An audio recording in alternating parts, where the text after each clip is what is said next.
ಓಂ ಶಾಂತಿ. ಇಂದಿನ ದಿನಾಂಕ 29/10/2025. ಪ್ರಾರ್ಥ ಮುರುಳಿ ಬಾಪ್ತಾದ ಮಧುಬನ. ಮಧುರ ಮಕ್ಕಳೇ, ನೀವು ಒಬ್ಬೊಬ್ಬರನ್ನು ಸ್ವರ್ಗವಾಸಿಗಳನ್ನಾಗಿ ಮಾಡಬೇಕಾಗಿದೆ. ನೀವು ಎಲ್ಲರ ಕಲ್ಯಾಣ ಮಾಡುವವರಾಗಿದ್ದೀರಿ. ಬಡವರನ್ನು ಸಾಹುಕಾರರನ್ನಾಗಿ ಮಾಡುವುದು ನಿಮ್ಮ ಕರ್ತವ್ಯವಾಗಿದೆ. ಪ್ರಶ್ನೆ: ತಂದೆಯ ಯಾವ ಹೆಸರು ಬಲೆ ಸಾಧಾರಣವಾಗಿದೆ, ಆದರೆ ಕರ್ತವ್ಯವು ಬಹಳ ಮಹಾನ್ ಆಗಿದೆ? ಉತ್ತರ: ತಂದೆಗೆ ಹೂದೋಟದ ಮಾಲೀಕ ಅಂಬಿಗನೆಂದು ಹೇಳುತ್ತಾರೆ. ಈ ಹೆಸರು ಎಷ್ಟು ಸಾಧಾರಣವಾಗಿದೆ, ಆದರೆ ಮುಳುಗಿ ಹೋಗುವವರನ್ನು ಪಾರು ಮಾಡುವುದು ಎಷ್ಟು ಮಹಾನ್ ಕರ್ತವ್ಯವಾಗಿದೆ. ಹೇಗೆ ಈಜುವಂತಹ ಈಜುಗಾರರು ಒಬ್ಬರು ಇನ್ನೊಬ್ಬರನ್ನು ಕೈ ಹಿಡಿದು ಪಾರು ಮಾಡುತ್ತಾರೆ, ಹಾಗೆಯೇ ತಂದೆಯ ಕೈ ಸಿಗುವುದರಿಂದ ನೀವು ಸ್ವರ್ಗವಾಸಿಗಳಾಗಿ ಬಿಡುತ್ತೀರಿ. ನೀವೀಗ ಮಾಸ್ಟರ್ ಅಂಬಿಗರಾಗಿದ್ದೀರಿ. ನೀವು ಪ್ರತಿಯೊಬ್ಬರ ದೋಣಿಯನ್ನು ಪಾರು ಮಾಡುವ ಮಾರ್ಗವನ್ನು ತಿಳಿಸುತ್ತಾರೆ. ಓಂ ಶಾಂತಿ. ಮಕ್ಕಳು ನೆನಪಿನಲ್ಲಂತೂ ಕುಳಿತಿರುತ್ತೀರಿ. ತನ್ನನ್ನು ಆತ್ಮನೆಂದು ತಿಳಿಯಬೇಕಾಗಿದೆ. ದೇಹವೂ ಇದೆ, ದೇಹವಿಲ್ಲದೆ ಕುಳಿತಿದ್ದೀರೆಂದಲ್ಲ, ಆದರೆ ದೇಹಾಭಿಮಾನವನ್ನು ಬಿಟ್ಟು ದೇಹಿ ಅಭಿಮಾನಿಯಾಗಿ ಕುಳಿತುಕೊಳ್ಳಿ ಎಂದು ತಂದೆಯು ತಿಳಿಸುತ್ತಾರೆ. ದೇಹಿ ಅಭಿಮಾನವು ಶುದ್ಧವಾಗಿದೆ, ದೇಹಾಭಿಮಾನವು ಅಶುದ್ಧವಾಗಿದೆ. ನೀವು ತಿಳಿದುಕೊಂಡಿದ್ದೀರಿ, ದೇಹಿ ಅಭಿಮಾನಿಗಳಾಗುವುದರಿಂದ ನಾವು ಶುದ್ಧ ಪವಿತ್ರರಾಗುತ್ತಿದ್ದೇವೆ. ದೇಹಾಭಿಮಾನಿಗಳಾಗಿದ್ದರಿಂದ ಅಶುದ್ಧ ಅಪವಿತ್ರರಾಗಿ ಬಿಟ್ಟಿದ್ದೀರಿ. ಏ ಪತಿತ ಪಾವನ ಬನ್ನಿ ಎಂದು ಕರೆಯುತ್ತಾರೆ. ಅಂದ ಮೇಲೆ ಪಾವನ ಪ್ರಪಂಚವಿತ್ತು, ಈಗ ಪತಿತವಾಗಿದೆ. ಪುನಃ ಪಾವನ ಪ್ರಪಂಚವು ಖಂಡಿತ ಆಗುವುದು. ಸೃಷ್ಟಿ ಚಕ್ರವು ಸುತ್ತುತ್ತದೆ. ಯಾರು ಈ ಸೃಷ್ಟಿ ಚಕ್ರವನ್ನು ಅರಿತಿದ್ದಾರೆಯೋ ಅವರಿಗೆ ಸ್ವದರ್ಶನ ಚಕ್ರಧಾರಿಗಳೆಂದು ಕರೆಯಲಾಗುತ್ತದೆ. ನೀವು ಪ್ರತಿಯೊಬ್ಬರೂ ಸ್ವದರ್ಶನ ಚಕ್ರಧಾರಿಗಳಾಗಿದ್ದೀರಿ. ಸ್ವ ಆತ್ಮಕ್ಕೆ ಸೃಷ್ಟಿ ಚಕ್ರದ ಜ್ಞಾನವು ಸಿಕ್ಕಿದೆ. ಜ್ಞಾನವನ್ನು ಯಾರು ಕೊಟ್ಟರೂ ಅವಶ್ಯವಾಗಿ ಸ್ವದರ್ಶನ ಚಕ್ರಧಾರಿಯಾಗಿರಬೇಕು. ತಂದೆಯ ವಿನಃ ಮತ್ಯಾವ ಮನುಷ್ಯರು ಕಲಿಸಿಕೊಡಲು ಸಾಧ್ಯವಿಲ್ಲ. ತಂದೆ ಪರಮಾತ್ಮನು ಮಕ್ಕಳಿಗೆ ಕಲಿಸಿಕೊಡುತ್ತಾರೆ. ಮಕ್ಕಳೇ, ನೀವು ದೇಹಿ ಅಭಿಮಾನಿಯಾಗಿ ಎಂದು ಹೇಳುತ್ತಾರೆ. ಸತ್ಯಯುಗದಲ್ಲಿ ಈ ಜ್ಞಾನ ಅಥವಾ ಶಿಕ್ಷಣವನ್ನು ಕೊಡುವ ಅವಶ್ಯಕತೆ ಇರುವುದಿಲ್ಲ. ಅಲ್ಲಿ ಭಕ್ತಿಯೂ ಇರುವುದಿಲ್ಲ. ಜ್ಞಾನದಿಂದ ಆಸ್ತಿಯೂ ಸಿಗುತ್ತದೆ. ತಂದೆಯು ಶ್ರೀಮತವನ್ನು ಕೊಡುತ್ತಾರೆ. ನೀವು ಹೀಗೆ ಶ್ರೇಷ್ಠರಾಗುತ್ತೀರಿ. ನಿಮಗೆ ತಿಳಿದಿದೆ, ನಾವು ನರಕವಾಸಿಗಳಾಗಿದ್ದೆವು. ಈಗ ತಂದೆಯು ಶ್ರೇಷ್ಠ ಸ್ವರ್ಗವಾಸಿಗಳನ್ನಾಗಿ ಮಾಡುತ್ತಾರೆ. ಈ ಹಳೆಯ ಪ್ರಪಂಚವೇ ಸ್ಮಶಾನವಾಗಲಿದೆ. ಮೃತ್ಯುಲೋಕಕ್ಕೆ ಸ್ಮಶಾನವೆಂದೇ ಹೇಳಲಾಗುತ್ತದೆ ಎಲ್ಲವೇ. ಹೊಸ ಪ್ರಪಂಚಕ್ಕೆ ಸ್ವರ್ಗವೆಂದು ಹೇಳಲಾಗುವುದು. ಡ್ರಾಮಾದ ರಹಸ್ಯವನ್ನು ತಂದೆಯೇ ತಿಳಿಸುತ್ತಾರೆ. ಇಡೀ ಸೃಷ್ಟಿಗೆ ಬಿದಿರಿನ ಕಾಡು ಎಂದು ಹೇಳಲಾಗುವುದು. ತಂದೆಯು ತಿಳಿಸಿದ್ದಾರೆ. ಈ ಸಮಯದಲ್ಲಿ ಇಡೀ ಸೃಷ್ಟಿಯಲ್ಲಿ ರಾವಣನ ರಾಜ್ಯವಿದೆ. ದಸರಾ ಹಬ್ಬವನ್ನು ಆಚರಿಸುತ್ತಾರೆ. ಎಷ್ಟೊಂದು ಖುಷಿಯಾಗುತ್ತಾರೆ. ತಂದೆಯು ತಿಳಿಸುತ್ತಾರೆ, ಎಲ್ಲ ಮಕ್ಕಳನ್ನು ದುಃಖದಿಂದ ಬಿಡಿಸಲು ನಾನೂ ಸಹ ಹಳೆಯ ರಾವಣ ಪ್ರಪಂಚದಲ್ಲಿ ಬರಬೇಕಾಗುತ್ತದೆ. ಒಂದು ಕಥೆಯನ್ನು ಹೇಳುತ್ತಾರೆ. ಯಾರೋ ಕೇಳಿದರು, ನಿಮಗೆ ಮೊದಲು ಸುಖವೂ ಬೇಕೋ ಅಥವಾ ದುಃಖವೋ? ಅದಕ್ಕೆ ಅವರು ಸುಖವೂ ಬೇಕೆಂದು ಹೇಳಿದ್ದರು. ಸುಖದಲ್ಲಿ ಹೋದರೆ ಅಲ್ಲಿಗೆ ಯಾವುದೇ ಯಮದೂತರೂ ಬರಲು ಸಾಧ್ಯವಿಲ್ಲ. ಇದೂ ಒಂದು ಕಥೆಯಿದೆ. ತಂದೆಯು ತಿಳಿಸುತ್ತಾರೆ, ಸುಖಧಾಮದಲ್ಲಿ ಕಾಲವೆಂದೂ ಬರುವುದಿಲ್ಲ. ಅಮರಪುರಿಯಾಗಿ ಬಿಡುತ್ತದೆ. ನೀವು ಮೃತ್ಯುವಿನ ಮೇಲೆ ಜಯ ಗಳಿಸುತ್ತೀರಿ. ನೀವು ಎಷ್ಟೊಂದು ಸರ್ವಶಕ್ತಿವಂತರಾಗುತ್ತೀರಿ. ಅಲ್ಲಿ ಎಂದೂ ಸಹ ಇಂಥವರು ಸಾವನ್ನಪ್ಪಿದರು ಎಂದು ಹೇಳುವುದಿಲ್ಲ. ಸಾಯುವ ಹೆಸರೇ ಇರುವುದಿಲ್ಲ. ಒಂದು ವಸ್ತ್ರವನ್ನು ಕಳಚಿ ಇನ್ನೊಂದನ್ನು ತೆಗೆದುಕೊಂಡರು. ಹೇಗೆ ಸರ್ಪವೂ ಸಹ ಪೊರೆಯನ್ನು ಬದಲಾಯಿಸುತ್ತದೆಯಲ್ಲವೇ, ಹಾಗೆಯೇ ನೀವು ಕೂಡ ಹಳೆಯ ಪೊರೆಯನ್ನು ಬಿಟ್ಟು ಹೊಸ ಪೊರೆ ಅರ್ಥಾತ್ ಶರೀರದಲ್ಲಿ ಬರುತ್ತೀರಿ. ಅಲ್ಲಿ ಪಂಚತತ್ವಗಳು ಸತೋಪ್ರಧಾನವಾಗುತ್ತದೆ. ಎಲ್ಲ ವಸ್ತುಗಳು ಸತೋಪ್ರಧಾನವಾಗಿ ಬಿಡುತ್ತವೆ. ಪ್ರತಿಯೊಂದು ಪದಾರ್ಥ, ಹಣ್ಣು ಮೊದಲಾದವುಗಳು ಬಹಳ ಸುಂದರವಾಗಿರುತ್ತವೆ. ಸತ್ಯಯುಗಕ್ಕೆ ಸ್ವರ್ಗವೆಂದು ಹೇಳಲಾಗುತ್ತದೆ. ಅಲ್ಲಿ ಬಹಳ ಧನವಂತರಾಗಿದ್ದರು. ಅವರಂತಹ ಸುಖಿ ವಿಶ್ವದ ಮಾಲೀಕರು ಮತ್ಯಾರೂ ಇರಲು ಸಾಧ್ಯವಿಲ್ಲ. ನೀವೀಗ ತಿಳಿದುಕೊಂಡಿದ್ದೀರಿ, ನಾವೇ ಆ ರೀತಿ ಇದ್ದೆವು ಅಂದಮೇಲೆ ಎಷ್ಟು ಖುಷಿಯಾಗಬೇಕು. ಒಬ್ಬೊಬ್ಬರನ್ನು ಸ್ವರ್ಗವಾಸಿಗಳನ್ನಾಗಿ ಮಾಡಬೇಕಾಗಿದೆ. ಅನೇಕರ ಕಲ್ಯಾಣ ಮಾಡಬೇಕಾಗಿದೆ. ನೀವು ಬಹಳ ಸಾಹುಕಾರರಾಗುತ್ತೀರಿ. ಅವರೆಲ್ಲರೂ ಬಡವರಾಗಿದ್ದಾರೆ. ಎಲ್ಲಿಯವರೆಗೆ ನಿಮ್ಮ ಕೈಯಲ್ಲಿ ಕೈ ಕೊಡುವುದಿಲ್ಲವೋ ಅಲ್ಲಿಯವರೆಗೆ ಸ್ವರ್ಗವಾಸಿಗಳಾಗಲು ಸಾಧ್ಯವಿಲ್ಲ. ತಂದೆಯ ಕೈಯಂತೂ ಎಲ್ಲರಿಗೂ ಸಿಗುವುದಿಲ್ಲ. ನಿಮಗೆ ತಂದೆಯ ಕೈ ಸಿಗುತ್ತದೆ, ಮತ್ತೆ ನಿಮ್ಮ ಕೈ ಅನ್ಯರಿಗೆ ಸಿಗುತ್ತದೆ. ಹೀಗೆ ಒಬ್ಬರು ಇನ್ನೊಬ್ಬರನ್ನು ಮೇಲೆತ್ತಬೇಕಾಗಿದೆ. ಹೇಗೆ ಈಜುವವರು ಒಬ್ಬೊಬ್ಬರನ್ನು ದಡ ಸೇರಿಸುತ್ತಾರೆ, ನೀವು ಸಹ ಮಾಸ್ಟರ್ ಅಂಬಿಗನಾಗಿದ್ದೀರಿ. ಅನೇಕ ಮಂದಿ ಅಂಬಿಗರು ತಯಾರಾಗುತ್ತಿದ್ದೀರಿ. ನಿಮ್ಮ ಕರ್ತವ್ಯವೇ ಇದಾಗಿದೆ. ನಾವು ಪ್ರತಿಯೊಬ್ಬರ ದೋಣಿಯನ್ನು ಪಾರು ಮಾಡುವ ಮಾರ್ಗವನ್ನು ತಿಳಿಸಬೇಕು. ಅಂಬಿಗನ ಮಕ್ಕಳು ಅಂಬಿಗರಾಗಬೇಕಾಗಿದೆ. ಓ ತೋಟದ ಮಾಲೀಕ, ಅಂಬಿಗ ಎಂಬ ಹೆಸರು ಎಷ್ಟು ಸರಳವಾಗಿದೆ. ಈಗ ಪ್ರತ್ಯಕ್ಷ ರೂಪದಲ್ಲಿ ನೀವು ನೋಡುತ್ತೀರಿ. ನೀವು ಸ್ವರ್ಗದ ಸ್ಥಾಪನೆ ಮಾಡುತ್ತಿದ್ದೀರಿ. ನಿಮ್ಮ ನೆನಪಾರ್ಥವು ಮುಂದೆ ನಿಂತಿದೆ. ಕೆಳಗೆ ರಾಜಯೋಗದ ತಪಸ್ಸು, ಮೇಲೆ ರಾಜಧಾನಿಯನ್ನು ತೋರಿಸಿದ್ದಾರೆ. ದಿಲ್ವಾಡ ಎಂಬ ಹೆಸರು ಬಹಳ ಚೆನ್ನಾಗಿದೆ. ತಂದೆಯು ಎಲ್ಲರ ಹೃದಯವನ್ನು ಗೆಲ್ಲುತ್ತಾರೆ, ಎಲ್ಲರ ಸದ್ಗತಿ ಮಾಡುತ್ತಾರೆ. ಹೃದಯವನ್ನು ಗೆಲ್ಲುವವರು ಯಾರೆಂಬುದನ್ನು ಯಾರಿಗಾದರೂ ತಿಳಿದಿದೆಯೇ? ಬ್ರಹ್ಮನಿಗೂ ತಂದೆಯೂ ಶಿವತಂದೆಯಾಗಿದ್ದಾರೆ. ಎಲ್ಲರ ಹೃದಯವನ್ನು ಗೆಲ್ಲುವವರು ಬೇಹದ್ದಿನ ತಂದೆಯೇ ಆಗಿರುವರು. ತತ್ವಗಳು ಮೊದಲಾದ ಎಲ್ಲದರ ಕಲ್ಯಾಣ ಮಾಡುತ್ತಾರೆ. ಇದೂ ಸಹ ಮಕ್ಕಳಿಗೆ ತಿಳಿಸಿದ್ದಾರೆ. ಅನ್ಯ ಧರ್ಮದವರ ಶಾಸ್ತ್ರಗಳು ಇತ್ಯಾದಿಗಳು ನಿಗದಿಯಾಗಿವೆ. ನಿಮಗೆ ಈ ಜ್ಞಾನವು ಸಿಗುವುದೇ ಸಂಗಮದಲ್ಲಿ. ನಂತರ ವಿನಾಶವಾದ ಮೇಲೆ ಯಾವುದೇ ಶಾಸ್ತ್ರಗಳಿರುವುದಿಲ್ಲ. ಶಾಸ್ತ್ರವು ಭಕ್ತಿ ಮಾರ್ಗದ ಸಂಕೇತವಾಗಿದೆ. ಇದು ಜ್ಞಾನವಾಗಿದೆ. ಅಂತರವನ್ನು ನೋಡಿದ್ದೀರಲ್ಲವೇ? ಅಪಾರ ಭಕ್ತಿ ಇದೆ. ದೇವಿಯರು ಮೊದಲಾದವರ ಪೂಜೆಯಲ್ಲಿ ಎಷ್ಟೊಂದು ಖರ್ಚು ಮಾಡುತ್ತಾರೆ. ಆದರೆ ತಂದೆಯು ತಿಳಿಸುತ್ತಾರೆ, ಇದರಿಂದ ಅಲ್ಪಕಾಲದ ಸುಖವೂ ಸಿಗುತ್ತದೆ. ಎಂತೆಂತಹ ಭಾವನೆಯಲ್ಲಿರುವರೋ ಅದು ಈಡೇರುತ್ತದೆ. ದೇವಿಯರನ್ನು ಶೃಂಗರಿಸುತ್ತಾ ಯಾರಿಗಾದರೂ ಸಾಕ್ಷಾತ್ಕಾರವಾದರೆ ಸಾಕು, ಬಹಳ ಖುಷಿಯಾಗಿ ಬಿಡುತ್ತದೆ. ಆದರೆ ಲಾಭವೇನೂ ಇಲ್ಲ. ಮೀರಾಳ ಹೆಸರು ಗಾಯನವಿದೆ, ಭಕ್ತ ಮಾಲೆಯಿದೆಯಲ್ಲವೇ? ಸ್ತ್ರೀಯರಲ್ಲಿ ಮೀರಾ, ಪುರುಷರಲ್ಲಿ ನಾರದನು ಭಕ್ತಿ ಶಿರೋಮಣಿ ಎಂದು ಮಾನ್ಯತೆ ಇದೆ. ನೀವು ಮಕ್ಕಳಲ್ಲಿಯೂ ನಂಬರ್ ವಾರ್ ಇದ್ದಾರೆ. ಮಾಲೆಯ ಮಣಿಗಳಂತೂ ಬಹಳ ಇವೆ. ಮೇಲೆ ತಂದೆಯು ಹೂವಾಗಿದ್ದಾರೆ. ನಂತರ ಜೋಡಿ ಮಣಿಗಳಿವೆ. ಹೂವಿಗೆ ಎಲ್ಲರೂ ನಮಸ್ತೆ ಮಾಡುತ್ತಾರೆ.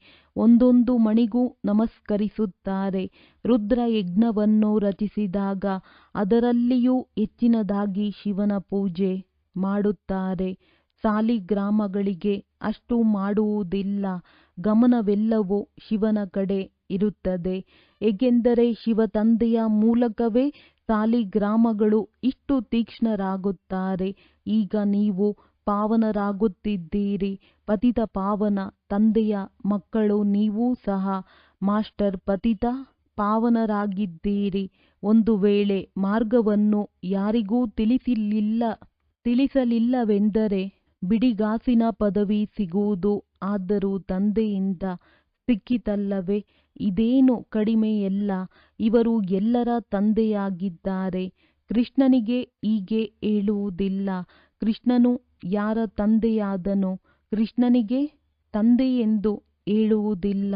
ಮಕ್ಕಳಿಗೆ ತಂದೆಯೆಂದು ಹೇಳಲು ಸಾಧ್ಯವೇ?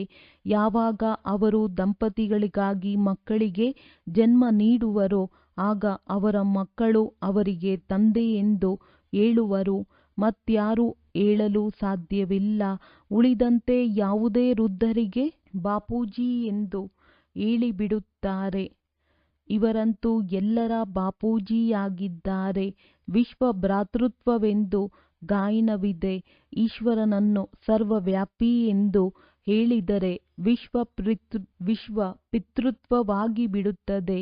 ನೀವು ಮಕ್ಕಳು ದೊಡ್ಡ ದೊಡ್ಡ ಸಭೆಗಳಲ್ಲಿ ತಿಳಿಸಬೇಕಾಗುವುದು. ಎಲ್ಲಿಯೇ ಭಾಷಣಕ್ಕಾಗಿ ಹೋಗುತ್ತೀರೆಂದರೆ ಯಾವ ವಿಷಯವನ್ನು ಕುರಿತು ಭಾಷಣ ಮಾಡಬೇಕೆಂದು ವಿಚಾರ ಸಾಗರ ಮಂಥನ ಮಾಡಿ ಬರೆಯಬೇಕು. ತಂದೆಯಂತೂ ವಿಚಾರ ಸಾಗರ ಮಂಥನ ಮಾಡಬೇಕಾಗಿಲ್ಲ. ಕಲ್ಪದ ಹಿಂದೆ ಏನನ್ನು ತಿಳಿಸಿದ್ದರೋ ಅದನ್ನು ತಿಳಿಸಿ ಹೋಗುತ್ತಾರೆ. ನೀವಂತೂ ವಿಷಯದನುಸಾರವಾಗಿ ತಿಳಿಸಬೇಕಾಗಿದೆ. ಮೊದಲು ಬರೆದುಕೊಂಡು ನಂತರ ಓದಬೇಕು. ಭಾಷಣ ಮಾಡಿದ ನಂತರ ಇಂತಿಂತಹ ವಿಚಾರಗಳನ್ನು ತಿಳಿಸಲಿಲ್ಲವೆಂದು ಸ್ಮೃತಿಗೆ ಬರುತ್ತದೆ. ಇದನ್ನು ತಿಳಿಸಿದರೆ ಚೆನ್ನಾಗಿರುತ್ತಿತ್ತು ಎನಿಸುತ್ತದೆ. ಹೀಗೆ ಯಾವುದಾದರೊಂದು ವಿಚಾರಗಳು ಬರುತ್ತಿರುತ್ತವೆ. ಮೊಟ್ಟಮೊದಲಿಗೆ ಹೇಳಬೇಕು, ಸಹೋದರ ಸಹೋದರಿಯರೇ, ಆತ್ಮ ಅಭಿಮಾನಿಯಾಗಿ ಕುಳಿತುಕೊಳ್ಳಿ. ಇದನ್ನೆಂದು ಮರೆಯಬಾರದು. ಆದರೆ ಈ ರೀತಿಯ ಸಮಾಚಾರಗಳನ್ನು ಯಾರೂ ಬರೆದಿಲ್ಲ, ಬರೆಯುವುದಿಲ್ಲ. ಮೊಟ್ಟಮೊದಲಿಗೆ ಎಲ್ಲರಿಗೆ ಹೇಳಿರಿ, ಆತ್ಮ ಅಭಿಮಾನಿಯಾಗಿ ಕುಳಿತುಕೊಳ್ಳಿ. ನೀವಾತ್ಮರು ಅವಿನಾಶಿಯಾಗಿದ್ದೀರಿ. ಈಗ ತಂದೆಯು ಬಂದು ಜ್ಞಾನವನ್ನು ಕೊಡುತ್ತಿದ್ದಾರೆ. ತಂದೆಯು ತಿಳಿಸುತ್ತಾರೆ, ನನ್ನನ್ನು ನೆನಪು ಮಾಡುವುದರಿಂದಲೇ ವಿಕರ್ಮಗಳು ವಿನಾಶವಾಗುತ್ತವೆ. ಅಂದ ಮೇಲೆ ಯಾವುದೇ ದೇಹಧಾರಿಯನ್ನು ನೆನಪು ಮಾಡಬೇಡಿ. ತನ್ನನ್ನು ಆತ್ಮನೆಂದು ತಿಳಿಯಿರಿ. ನಾವು ಅಲ್ಲಿನ ನಿವಾಸಿಗಳಾಗಿದ್ದೇವೆ.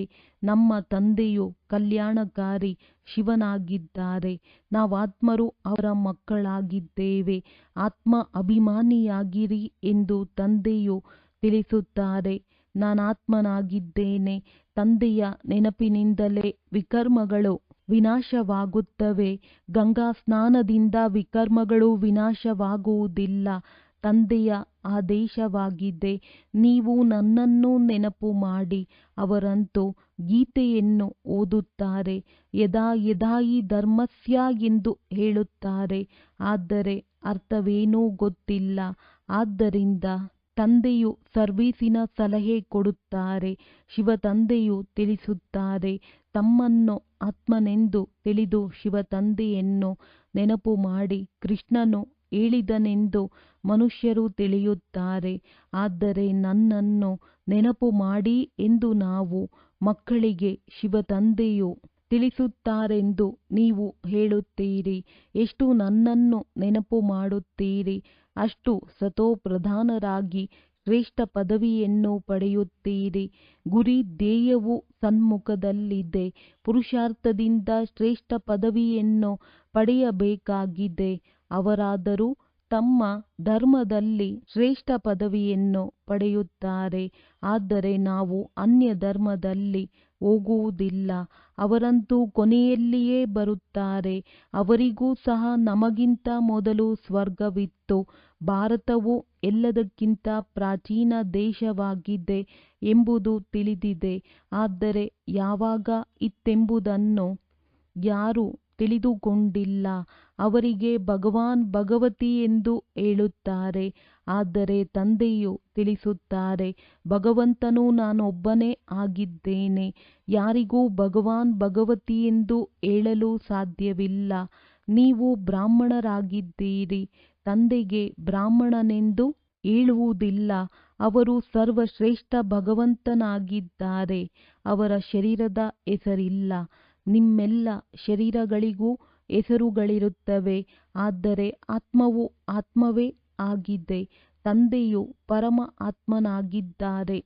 ಅವರ ಹೆಸರು ಶಿವನೆಂದಾಗಿದೆ. ಅವರು ನಿರಾಕಾರನಾಗಿದ್ದಾರೆ. ಸೂಕ್ಷ್ಮ ಶರೀರವಾಗಲಿ ಸ್ಥೂಲ ಶರೀರವಾಗಲಿ ಇಲ್ಲ. ಹಾಗೆಂದರೆ ಅವರಿಗೆ ಆಕಾರವೇ ಇಲ್ಲವೆಂದಲ್ಲ. ಯಾರಿಗೆ ಹೆಸರಿದೆಯೋ ಅವರಿಗೆ ಆಕಾರವೂ ಅವಶ್ಯವಾಗಿ ಇದೆ. ನಾಮರೂಪವಿಲ್ಲದ ಯಾವುದೇ ವಸ್ತುವಿಲ್ಲ. ಪರಮಾತ್ಮ ತಂದೆಯನ್ನು ನಾಮರೂಪದಿಂದ ಭಿನ್ನವೆಂದು ಹೇಳುವುದು ಎಷ್ಟು ದೊಡ್ಡ ಅಜ್ಞಾನವಾಗಿದೆ. ತಂದೆಯೂ ಸಹ ನಾಮರೂಪದಿಂದ ಭಿನ್ನ, ಮಕ್ಕಳು ನಾಮರೂಪದಿಂದ ಭಿನ್ನವಾಗಿದ್ದೇ ಆದರೆ ಈ ಸೃಷ್ಟಿಯೇ ಇರುತ್ತಿರಲಿಲ್ಲ. ನೀವೀಗ ಚೆನ್ನಾಗಿ ತಿಳಿಸಬಹುದು. ಗುರುಗಳಂತೂ ಕೊನೆಯಲ್ಲಿಯೇ ಅರ್ಥ ಮಾಡಿಕೊಳ್ಳುತ್ತಾರೆ. ಈಗ ಅವರ ರಾಜಧಾನಿಯು ನಡೆಯುತ್ತಿದೆ. ನೀವೀಗ ಡಬಲ್ ಅಹಿಂಸಕರಾಗುತ್ತೀರಿ. ಅಹಿಂಸಾ ಪರಮೋ ದೇವಿ ದೇವತಾ ಧರ್ಮವು ಡಬಲ್ ಅಹಿಂಸಕವೆಂದು ಗಾಯನವಿದೆ. ಅನ್ಯರನ್ನು ಹೊಡೆಯುವುದು, ದುಃಖ ಕೊಡುವುದು ಸಹ ಹಿಂಸೆಯಾಯಿತು. ತಂದೆಯು ಪ್ರತಿನಿತ್ಯವೂ ತಿಳಿಸುತ್ತಾರೆ, ಮಕ್ಕಳೇ, ಮನಸ ವಾಚ ಕರ್ಮಣ ಯಾರಿಗೂ ದುಃಖವನ್ನು ಕೊಡಬೇಡಿ. ಮನಸ್ಸಿನಲ್ಲಂತೂ ಸಂಕಲ್ಪವು ಅವಶ್ಯವಾಗಿ ಬರುವುದು. ಸತ್ಯಯುಗದಲ್ಲಿ ದುಃಖ ಕೊಡುವ ಸಂಕಲ್ಪವೂ ಬರುವುದಿಲ್ಲ. ಇಲ್ಲಂತೂ ಮನಸ ವಾಚ ಕರ್ಮಣದಲ್ಲಿ ಬಂದು ಬಿಡುತ್ತದೆ. ಈ ಶಬ್ದವನ್ನು ನೀವು ಅಲ್ಲಿ ಕೇಳುವುದೂ ಇಲ್ಲ. ಅಲ್ಲಿ ಯಾವುದೇ ಸತ್ಸಂಗಗಳೂ ಇರುವುದಿಲ್ಲ. ಸತ್ಯ ತಂದೆಯ ಮೂಲಕ ಸತ್ಯವಂತರಾಗುವುದಕ್ಕಾಗಿಯೇ ಸತ್ಸಂಗವಿರುತ್ತದೆ. ಸತ್ಯವು ಒಬ್ಬರೇ ತಂದೆಯಾಗಿದ್ದಾರೆ. ತಂದೆಯು ಕುಳಿತು ನರನಿಂದ ನಾರಾಯಣರಾಗುವ ಕಥೆಯನ್ನು ತಿಳಿಸುತ್ತಾರೆ. ಇದರಿಂದ ನೀವು ನಾರಾಯಣರಾಗುತ್ತೀರಿ. ಮತ್ತೆ ಭಕ್ತಿ ಮಾರ್ಗದಲ್ಲಿ ಸತ್ಯನಾರಾಯಣನ ಕಥೆಯನ್ನು ಕೇಳುತ್ತಾರೆ. ನಿಮ್ಮ ನೆನಪಾರ್ಥ ದಿಲ್ವಾಡ ಮಂದಿರವನ್ನು ನೋಡಿ, ಎಷ್ಟು ಸುಂದರವಾಗಿದೆ. ಅವಶ್ಯವಾಗಿ ಸಂಗಮ ಯುಗದಲ್ಲಿಯೇ ಹೃದಯವನ್ನು ಗೆದ್ದಿರಬೇಕಲ್ಲವೇ? ಆದಿದೇವ, ಆದಿದೇವಿ ಮತ್ತು ಮಕ್ಕಳು ಕುಳಿತಿದ್ದೀರಿ. ಇದು ನಿಮ್ಮ ರಿಯಲ್ ನೆನಪಾರ್ಥವಾಗಿದೆ.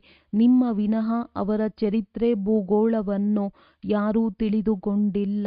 ನಿಮ್ಮದೇ ನೆನಪಾರ್ಥವಾಗಿದೆ. ಅದು ಅದ್ಭುತವಾಗಿದೆ. ಲಕ್ಷ್ಮೀನಾರಾಯಣರ ಮಂದಿರದಲ್ಲಿ ಹೋದಾಗ ನಾವೇ ಹೀಗಾಗುತ್ತಿದ್ದೇವೆ ಎಂದು ನೀವು ಹೇಳುತ್ತೀರಿ. ಕ್ರಿಸ್ತನು ಇಲ್ಲಿದ್ದಾರೆ. ಕ್ರಿಸ್ತನು ಭಿಕಾರಿಯ ರೂಪದಲ್ಲಿದ್ದಾರೆಂದು ಅನೇಕರು ಹೇಳುತ್ತಾರೆ. ತಮೋಪ್ರಧಾನರಾದರೆಂದರೆ ಭಿಕಾರಿಯಾದರಲ್ಲವೇ? ಪುನರ್ಜನ್ಮವನ್ನು ಅವಶ್ಯವಾಗಿ ತೆಗೆದುಕೊಳ್ಳುತ್ತಾರಲ್ಲವೇ? ರಾಜಕುಮಾರ ಶ್ರೀಕೃಷ್ಣನು ಸಹ ಈಗ ಭಿಕಾರಿಯಾಗಿದ್ದಾನೆ. ಶ್ಯಾಮ ಮತ್ತು ಸುಂದರ. ಭಾರತವು ಹೇಗಿತ್ತು, ಈಗ ಏನಾಗಿದೆ ಎಂಬುದನ್ನು ನೀವು ತಿಳಿದುಕೊಂಡಿದ್ದೀರಿ. ತಂದೆಯು ಬಡವರ ಬಂಧುವಾಗಿದ್ದಾರೆ. ಮನುಷ್ಯರು ಈಶ್ವರಾರ್ಥವಾಗಿ ದಾನ ಪುಣ್ಯಗಳನ್ನು ಬಡವರಿಗೆ ಮಾಡುತ್ತಾರೆ. ಅನೇಕರಿಗೆ ಆಹಾರ ಧಾನ್ಯಗಳು ಮುಂದೆ ಹೋದಂತೆ ನೀವು ನೋಡುವಿರಿ. ದೊಡ್ಡ ದೊಡ್ಡ ಸಾಹುಕಾರರಿಗೂ ಸಹ ಆಹಾರ ಧಾನ್ಯಗಳು ಸಿಗುವುದಿಲ್ಲ. ಹಳ್ಳಿಗಳಲ್ಲಿಯೂ ಸಹ ಸಾಹುಕಾರರಿರುತ್ತಾರಲ್ಲವೇ? ಅಂಥವರನ್ನು ಕಳ್ಳರು ಲೂಟಿ ಮಾಡಿಕೊಂಡು ಹೋಗುತ್ತಾರೆ. ಪದವಿಯಲ್ಲಿ ಅಂತರವಂತೂ ಇರುತ್ತದೆ ಎಲ್ಲವೇ? ತಂದೆಯು ತಿಳಿಸುತ್ತಾರೆ, ಮಕ್ಕಳೇ, ನಂಬರ್ 1ನಲ್ಲಿ ಬರುವಂತ ಪುರುಷಾರ್ಥ ಮಾಡಿ. ಎಚ್ಚರಿಕೆ ನೀಡುವುದು ಶಿಕ್ಷಕರ ಕೆಲಸವಾಗಿದೆ. ಪಾಸ್ ವಿತ್ ಆನರ್ ಆಗಬೇಕಾಗಿದೆ. ಇದು ಬೇಹದ್ದಿನ ಪಾಠಶಾಲೆಯಾಗಿದೆ. ರಾಜಧಾನಿಯನ್ನು ಸ್ಥಾಪನೆ ಮಾಡುವುದಕ್ಕಾಗಿ ಈ ರಾಜಯೋಗವಿದೆ. ಈ ಹಳೆಯ ಪ್ರಪಂಚದ ವಿನಾಶವಾಗಬೇಕು. ಇಲ್ಲವಾದರೆ ರಾಜ್ಯಭಾರ ಎಲ್ಲಿ ಮಾಡುತ್ತೀರಿ? ಇದಂತೂ ಪತಿತ ಧರಣಿಯಾಗಿದೆ. ಗಂಗೆಯು ಪತಿತ ಪಾವನಿ ಎಂದು ಮನುಷ್ಯರು ಹೇಳುತ್ತಾರೆ.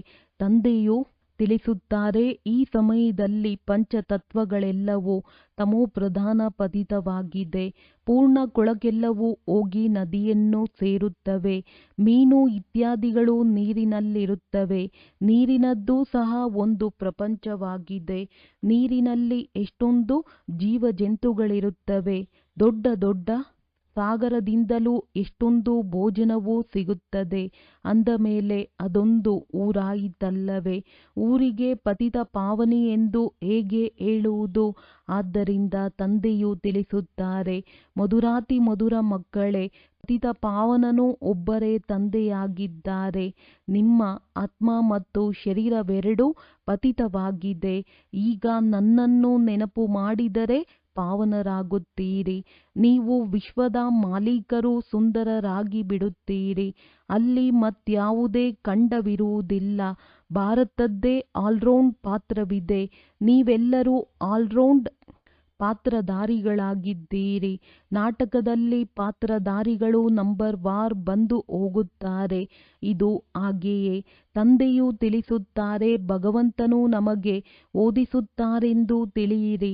ನಾವು ಪತಿತ ಪಾವನ ತಂದೆಯ ವಿದ್ಯಾರ್ಥಿಗಳಾಗಿದ್ದೇವೆ ಎಂಬುದರಲ್ಲಿ ಎಲ್ಲವೂ ಬಂದು ಬಿಟ್ಟಿತು. ಪತಿತ ಪಾವನನೂ ಆದರು, ಗುರು ಶಿಕ್ಷಕನೂ ಆದರು, ತಂದೆಯೂ ಆದರೂ ತಂದೆಯು ನಿರಾಕಾರನಾಗಿದ್ದಾರೆ. ಇದು ನಿರಾಕಾರ ಪರಮಪಿತ ಪರಮಾತ್ಮನ ಈಶ್ವರೀಯ ವಿಶ್ವವಿದ್ಯಾಲಯವಾಗಿದೆ. ಎಷ್ಟು ಒಳ್ಳೆಯ ಹೆಸರಾಗಿದೆ. ಈಶ್ವರನಿಗೆ ಎಷ್ಟೊಂದು ಮಹಿಮೆ ಮಾಡುತ್ತಾರೆ. ಯಾವಾಗ ಅವರು ಬಿಂದುವಾಗಿದ್ದಾರೆಂದು ಕೇಳಿದಾಗ ಆಶ್ಚರ್ಯವಾಗುತ್ತದೆ. ಈಶ್ವರನಿಗೆ ಇಷ್ಟೊಂದು ಮಹಿಮೆ ಮಾಡುತ್ತೇವೆ, ಆದರೆ ಅವರು ಇಷ್ಟು ಚಿಕ್ಕ ಬಿಂದುವೆಂದು ಆಶ್ಚರ್ಯವಾಗುತ್ತದೆ. ಅವರಲ್ಲಿ ಎಷ್ಟೊಂದು ಪಾತ್ರವು ಅಡಕವಾಗಿದೆ. ಈಗ ತಂದೆಯು ಹೇಳುತ್ತಾರೆ, ದೇಹವಿದ್ದರೂ ಗೃಹಸ್ಥ ವ್ಯವಹಾರದಲ್ಲಿದ್ದರೂ ಸಹ ನನ್ನೊಬ್ಬನನ್ನೇ ನೆನಪು ಮಾಡಿ. ಭಕ್ತಿ ಮಾರ್ಗದಲ್ಲಿ ಯಾರು ನೌದಾ ಭಕ್ತಿ ಮಾಡುವರೋ ಅದಕ್ಕೆ ಸತೋಪ್ರಧಾನ ನೌದಾ ಭಕ್ತಿ ಎಂದು ಹೇಳಲಾಗುತ್ತದೆ. ಎಷ್ಟು ಗಾಢ ಭಕ್ತಿ ಮಾಡುತ್ತಾರೆ. ಈಗ ಅದಕ್ಕಿಂತಲೂ ನೆನಪಿನ ತೀವ್ರತೆಯು ಹೆಚ್ಚಾಗಬೇಕು. ತೀವ್ರ ನೆನಪು ಮಾಡುವವರದ್ದೇ ಹೆಸರು ಪ್ರಸಿದ್ಧವಾಗುವುದು. ವಿಜಯಮಾಲೆಯ ಮಣಿಯಾಗುತ್ತಾರೆ. ಒಳ್ಳೆಯದು. ಮಧುರಾತಿ ಮಧುರ ಅಗಲಿ ಹೋಗಿ ಮರಳಿ ಸಿಕ್ಕಿರುವ ಮಕ್ಕಳ ಪ್ರತಿ ಮಾತ್ಪಿತಾ ಬಾಪ್ದಾದಾರವರ ನೆನಪು, ಪ್ರೀತಿ ಹಾಗೂ ಸುಪ್ರಭಾತ. ಆತ್ಮಿಕ ಮಕ್ಕಳಿಗೆ ಆತ್ಮಿಕ ತಂದೆಯ ನಮಸ್ತೆ. ಧಾರಣೆಗಾಗಿ ಮುಖ್ಯ ಸಾರ. ನರನಿಂದ ನಾರಾಯಣನಾಗಲು ನಿತ್ಯವೂ ಸತ್ಯ ತಂದೆಯಿಂದ ಕೇಳಬೇಕಾಗಿದೆ. ಸತ್ಸಂಗ ಮಾಡಬೇಕಾಗಿದೆ. ಮನಸ ವಾಚ ಕರ್ಮಣ ಎಂದು ಯಾರಿಗೂ ದುಃಖವನ್ನು ಕೊಡಬಾರದು. ವಿಜಯಮಾಲೆಯ ಮಣಿಯಾಗಲು ಅಥವಾ ಪಾಸ್ ವಿದ್ ಆನರ್ ಆಗಲು ನೆನಪಿನ ತೀವ್ರತೆಯನ್ನು ಹೆಚ್ಚಿಸಿಕೊಳ್ಳಬೇಕಾಗಿದೆ. ಮಾಸ್ಟರ್ ಪತಿತ ಪಾವನರಾಗಿ ಎಲ್ಲರನ್ನೂ ಪಾವನ ಮಾಡುವ ಸೇವೆ ಮಾಡಬೇಕಾಗಿದೆ. ವರದಾನ: ಪರಮಾತ್ಮನ ನೆನಪಿನ ಮಡಿಲಿನಲ್ಲಿ ಸಮಾವೇಶವಾಗುವಂತಹ ಸಂಗಮಯುಗಿ ಶ್ರೇಷ್ಠ ಭಾಗ್ಯವಾನ್ ಆತ್ಮ ಭವ. ಸಂಗಮಯುಗ ಸತ್ಯಯುಗಿ ಸ್ವರ್ಗಕ್ಕಿಂತಲೂ ಶ್ರೇಷ್ಠ. ಏಕೆಂದರೆ ಈಗಿನ ಗಾಯನವಾಗಿದೆ, ಅಪ್ರಾಪ್ತವಾದ ಯಾವುದೂ ವಸ್ತು ಬ್ರಾಹ್ಮಣರ ಸಂಸಾರದಲ್ಲಿ ಇಲ್ಲ. ಒಬ್ಬ ತಂದೆ ಸಿಕ್ಕಿದರೆಂದರೆ ಎಲ್ಲವೂ ಸಿಕ್ಕಿದ ಹಾಗೆ. ಈಗ ತಾವು ಮಕ್ಕಳು ಎಂದು ಅತೀಂದ್ರಿಯ ಸುಖದ ಉಯ್ಯಾಲೆ ತೂಗಾಡುವಿರಿ. ಕೆಲವೊಮ್ಮೆ ಖುಷಿ, ಕೆಲವೊಮ್ಮೆ ಶಾಂತಿ, ಕೆಲವೊಮ್ಮೆ ಜ್ಞಾನ, ಕೆಲವೊಮ್ಮೆ ಆನಂದ ಮತ್ತು ಕೆಲವೊಮ್ಮೆ ಪರಮಾತ್ಮನ ಮಡಿಲಿನಲ್ಲಿ ತೂಗಾಡುತ್ತಿರುವಿರಿ. ಪರಮಾತ್ಮನ ಮಡಿಲಾಗಿದೆ ನೆನಪಿನ ಲವಲೀನ ಅವಸ್ಥೆ. ಈ ಮಡಿಲು ಸೆಕೆಂಡಿನಲ್ಲಿ ಅನೇಕ ಜನ್ಮಗಳ ದುಃಖ ನೋವನ್ನು ಮರೆಸಿಬಿಡುವುದು. ಅಂದಾಗ ಈ ಶ್ರೇಷ್ಠ ಸಂಸ್ಕಾರವನ್ನು ಸದಾ ಸ್ಮೃತಿಯಲ್ಲಿಟ್ಟು ಭಾಗ್ಯವಾನ್ ಆತ್ಮ ಭವ. ಸ್ಲೋಗನ್: ಈ ರೀತಿಯ ಸುಪುತ್ರರಾಗಿ ಯಾವುದರಿಂದ ಬಾಬಾ ತಮ್ಮ ಗೀತೆ ಆಡಬೇಕೋ ಮತ್ತು ತಾವು ಬಾಬನ ಗೀತೆ ಆಡಿ. ಅವ್ಯಕ್ತ ಸೂಚನೆ: ಸ್ವಯಂನ ಮತ್ತು ಸರ್ವರ ಪ್ರತಿ ಮನಸ ಮೂಲಕ ಯೋಗದ ಶಕ್ತಿಗಳ ಪ್ರಯೋಗ ಮಾಡಿ. ಮೊದಲು ಸ್ವಯಂನ ಮೇಲೆ ಯೋಗದ ಪ್ರಯೋಗ ಮಾಡಿ ನೋಡಿ. ಪ್ರತಿ ತಿಂಗಳು ಅಥವಾ 15 ದಿನದವರೆಗೆ ಯಾವುದಾದರೂ ವಿಶೇಷ ಗುಣ ಅಥವಾ ಯಾವುದಾದರೂ ವಿಶೇಷ ಶಕ್ತಿಯ ಸ್ವಯಂ ಪ್ರತಿ ಪ್ರಯೋಗ ಮಾಡಿ ನೋಡಿ. ಏಕೆಂದರೆ ಸಂಘಟನೆಯಲ್ಲಿ ಅಥವಾ ಸಂಬಂಧ ಸಂಪರ್ಕದಲ್ಲಿ ಪೇಪರ್ ಬಂದೇ ಬರುತ್ತದೆ. ಮೊದಲು ತಮ್ಮ ಮೇಲೆ ಪ್ರಯೋಗ ಮಾಡಿ ಚೆಕ್ ಮಾಡಿ. ಯಾವುದೇ ಪೇಪರ್ ಬಂದರೆ ಯಾವುದೇ ಗುಣ ಅಥವಾ ಶಕ್ತಿಯ ಪ್ರಯೋಗ ಮಾಡುವುದರಿಂದ ಎಷ್ಟು ಸಮಯದಲ್ಲಿ ಸಫಲತೆ ಸಿಕ್ಕಿತು.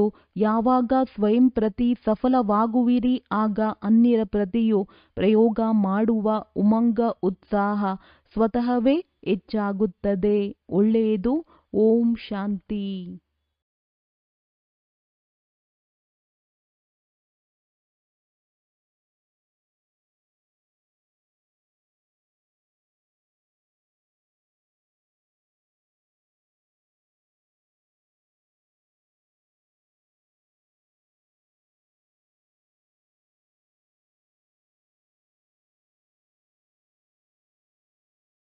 ಸಿಗುವುದಿಲ್ಲ. ಮುಂದೆ ಹೋದಂತೆ ನೀವು ನೋಡುವಿರಿ. ಓಂ